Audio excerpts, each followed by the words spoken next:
Et salut les traders, j'espère que tout le monde va bien, moi ça va super, on se retrouve pour une nouvelle vidéo d'analyse comme tous les dimanches à 18 h. Et comme d'habitude avant de commencer cette vidéo énorme, merci à tous ceux qui prennent vraiment un tout petit peu de leur temps pour la chaîne, ne serait-ce qu'un petit like sous les vidéos. Vous donnez un vrai coup de pouce à la chaîne YouTube, donc ne changez pas, vous êtes top. Si vous n'êtes toujours pas abonné, n'oubliez pas de le faire, c'est gratuit. Comme d'habitude une intro très rapide, on passe à la vidéo immédiatement. J'ai connu la richesse, mais j'ai connu aussi la pauvreté.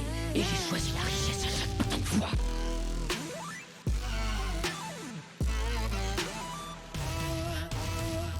Et allez, on va commencer directement avec OddCAD. Alors, OddCAD, la semaine dernière, je vous avais dit de faire attention à un spike baissier pour un retournement haussier avant un retournement baissier qui irait chercher ce plus bas. On a eu la moitié des moves, on a eu le spike baissier, le retournement haussier, mais il est venu casser ce plus haut, ce que je ne voulais pas, du moins ce que je ne voulais pas pour aller chercher ce plus bas. Car maintenant que ce plus haut est cassé, il n'est pas obligé de venir casser ce plus bas, d'accord? OddCAD peut très bien, là, faire encore une impulsion baissière, mais remonter juste après, ok? Donc du coup, on va faire propre et on va remettre rapidement les deux niveaux. Pour la semaine prochaine, étant donné que ce plus haut a été cassé, je vais chercher non pas ce plus bas, mais d'aller chercher maintenant ce dernier plus haut. Pourquoi? Parce que moi je voulais une impulsion, une correction, une impulsion, valider cette correction avant d'aller chercher une nouvelle impulsion haussière. Okay, sauf que maintenant la correction étant un running flat, il n'est pas obligé d'aller chercher ce plus bas, mais il peut quand même donner la continuation haussière tout simplement. Donc les plans sont très simples pour OddCAD. Je vais plutôt mettre d'ailleurs ce plus haut, voilà, et ce plus bas maintenant qui n'est plus très important. C'est très simple sur OddCAD. Soit il nous fait encore un spike baissier avant de revenir chercher le plus haut, soit il va corriger pour aller chercher le plus haut tout de suite, d'accord, quelque chose comme ça. Donc je vous mets rapidement les deux scénarios au propre, donc soit il vient, il casse encore une fois ce plus bas avant d'aller chercher le plus haut, ça c'est le scénario 1 qu'on va mettre en blanc, soit il va corriger immédiatement ici pour aller chercher directement le plus haut. Ça, c'est notre scénario 2. Donc voilà les deux scénarios pour OddCAD. Vous avez juste à surveiller la structure. Si vous avez une correction dans le genre, voilà, quelque chose comme ça, voilà, ici, bon bah ça c'est parfait pour tenter un achat. Par contre, si vous avez retournement, correction inverse, bon bah là c'est plutôt le premier scénario, du coup celui en blanc qui risque de se produire. On passe à Euro-USD. Celui-ci, je voulais la cassure du plus haut. Alors on a eu un gros spike baissier qui nous a du coup validé une correction un petit peu plus propre, on va dire, avec ici un running à l'intérieur et ceci, donc pour impulsion baissière numéro 2. On a une divergence, donc une perte de momentum sur les deux derniers plus bas, donc attention à Euro-USD. On est susceptible d'aller chercher encore une fois ce plus haut, mais ceci peut aussi être une correction pour encore une fois aller chercher un plus bas. Donc là pareil, pour l'instant c'est pas la folie, il n'y a pas de direction vraiment marquée sur OddCAD et Euro-USD, parce que pour les deux en fait il faudra surveiller tout simplement, parce que ici on n'a aucune perte de momentum, on est toujours sur on va dire un engouement baissier. Donc voilà, je ne sais pas trop où me situer là tout de suite maintenant. Je pense qu'il va falloir encore un petit peu plus que la structure se développe.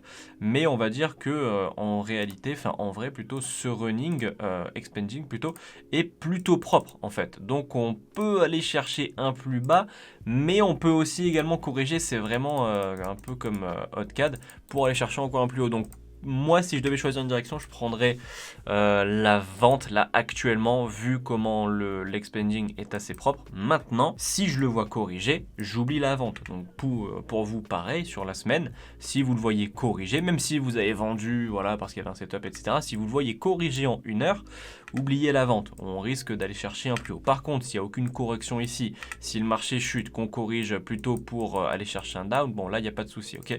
Mais voilà, faites attention à ça sur Euro-USD, je vais plutôt aller chercher une vente pour ma part. On passe à GBP Odd. GBP Odd, nous ce qu'on voulait c'était une cassure de trend plus une correction. On a eu une cassure de trend sans correction, il s'est retourné directement et du coup on n'a pas eu grand chose. D'ailleurs je vous avais dit de faire très attention sur GBP Odd.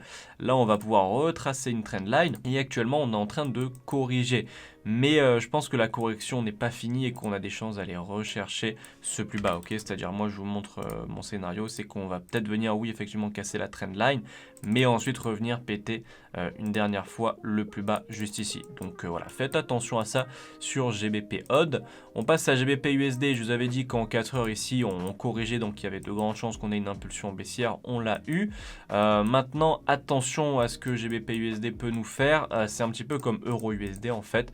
On a potentiellement ici une correction qui est en cours, c'est-à-dire là, on a une correction un petit peu plus compliquée avec un emboîtement ici et là. Donc pour un expanding, pareil, pour aller encore chercher un plus bas en sachant qu'on n'a aucune perte de momentum sur les 2 derniers plus bas. Donc du coup, faites attention à ça sur GBP USD. Je vais vous mettre pareil que sur Euro USD, la petite structure ici, donc l'expanding.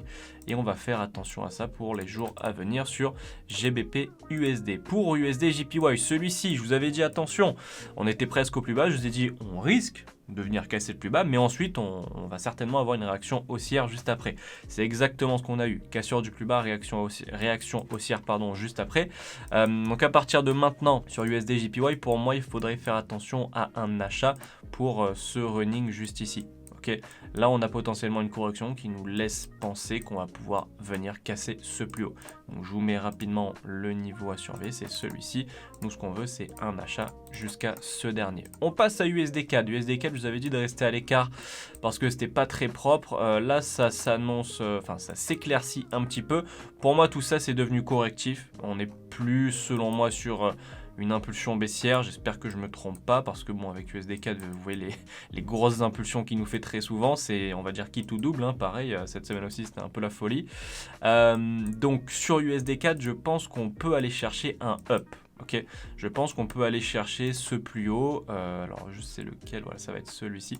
Je pense que sur USD-CAD, c'est pas déconnant d'aller chercher ce plus haut encore une fois, donc surveillez ça pour les jours à venir. Comme d'habitude, c'est pas un conseil d'investissement, juste mon avis d'après mon analyse. USD s'achève. Je voulais, je crois, une continuation de la correction pour ensuite une continuation baissière. Il a spike, en fait, il est en train de corriger là tout de suite. Donc pour cette correction, je pense qu'on est à peu près comme sur USD JPY, il me semble. Du coup, un petit running et on va faire attention à un achat, encore une fois, sur USD CHF. Euro GBP, je voulais alors quelque chose d'assez précis, on l'a pas eu du tout, donc là c'est complètement foiré. Mais pour la semaine prochaine, je pense qu'il y a de grandes chances qu'on vienne chercher ce plus bas juste ici, tant qu'on ne casse pas ce plus haut. Ok, c'est un petit peu comme HotCAD, voilà, on a 2 niveaux à surveiller. Là en plus il corrige, donc je pense que si vous aimez bien faire du scalp, dans cette zone pour aller chercher ce plus bas, ça peut être très intéressant sur Euro GBP. Donc voilà, l'objectif c'est d'aller chercher ce plus bas et plus si affinité. On passe au gold. Le gold, bon ben voilà, le plan est juste ici. Il n'a pas été respecté malheureusement. Une semaine pas folle encore une fois, du moins sur le forex. Voilà, c'était pas la folie. Sur les cryptos, c'était beaucoup mieux, mais sur le forex, c'était pas la folie. Donc le gold, on voulait une cassure de trend, correction pour aller chercher le plus bas. On a rien eu de tout ça. Même il nous a carrément fait un running. Donc c'est ce qu'on veut par exemple sur USD CHF, USD JPY, etc. Donc ce running pour ensuite la validation. À partir de maintenant sur le gold, je pense qu'il va falloir faire attention à un retracement là. Ok, là il va falloir faire attention à un retracement baissier. En gros, ça veut dire quoi? Ça veut dire si vous n'êtes pas dans l'achat, n'achetez pas tout de suite. Ok, attendez une correction de cette taille ou même de cette taille pour pouvoir acheter. Mais là, ça commence à sentir mauvais pour l'achat, donc faites attention à de la vente. On passe à Ethereum. Ethereum, magnifique. Alors, j'avais pas fait ça la semaine dernière sur le graphique. Ça, c'est ce que j'ai posté sur mon Telegram qui est gratuit, qui est juste en dessous dans la description où je partage voilà, de temps en temps des trades, des analyses.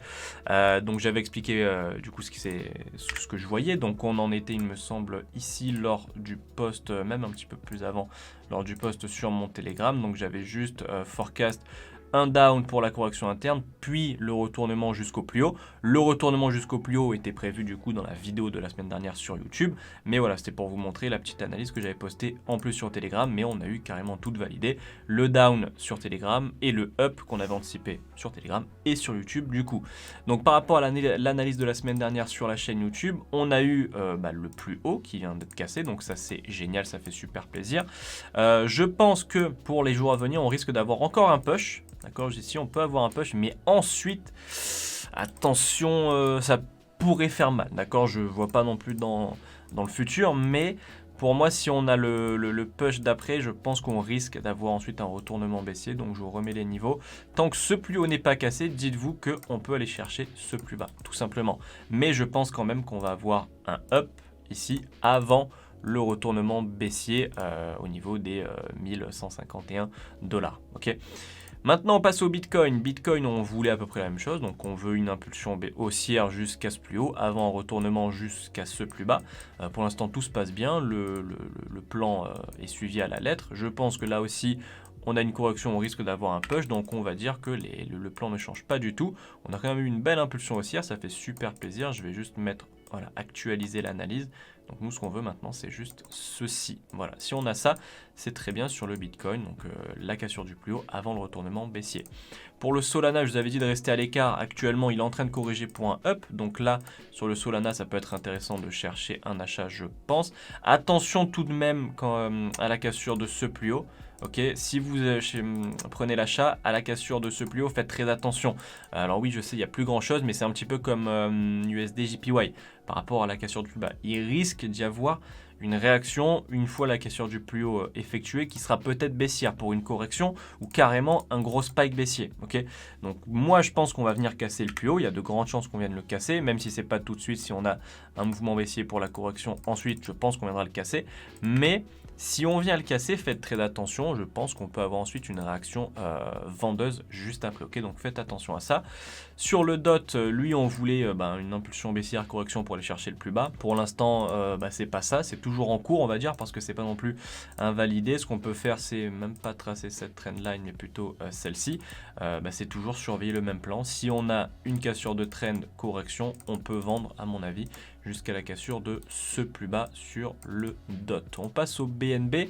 On voulait la cassure du plus haut et il me semble que lui, je l'ai carrément vraiment entre guillemets donné sur YouTube, puisque quand j'ai fait la vidéo, on était dans cette zone-là. Et je vous ai dit justement, là d'ailleurs, on veut la cassure du plus haut et il corrige. Donc ça, c'est un très bon buy setup. Ça n'a pas manqué puisqu'on a eu une énorme réaction haussière juste après la publication de la vidéo. C'était quel jour C'était mercredi. Donc voilà, c'était 3 jours après la publication de la vidéo.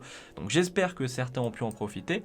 Lui a déjà cassé le dernier plus haut, contrairement à Ethereum, Bitcoin, etc. Donc je pense qu'on devrait faire attention à pareil, une petite correction, un mouvement baissier sur le BNB. Voilà. C'est la fin de cette vidéo, j'espère vraiment qu'elle vous aura plu. Si c'est le cas, n'oubliez pas de lâcher un petit like et un commentaire, ça me ferait super plaisir. N'oubliez pas de vous abonner si c'est pas encore fait. Je vous dis à la semaine prochaine pour une nouvelle vidéo, courte vie mais légendaire comme d'habitude. Ciao.